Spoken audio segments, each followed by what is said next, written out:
This place conjures the question, when a tree falls in the woods, does it make a sound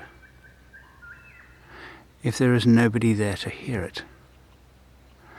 And it makes me think of those places in the world that I visited, that I cherish. They're there now. Most of them exactly as I remember them.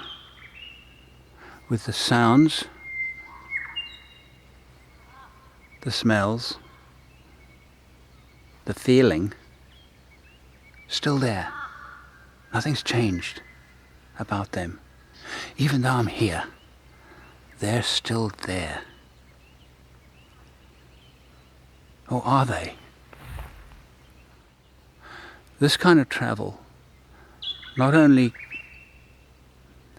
is a break state from one's normal existence, this kind of travel where you are completely alone and you are in bed with the natural world, it is unlike any other travel that I believe anybody can do.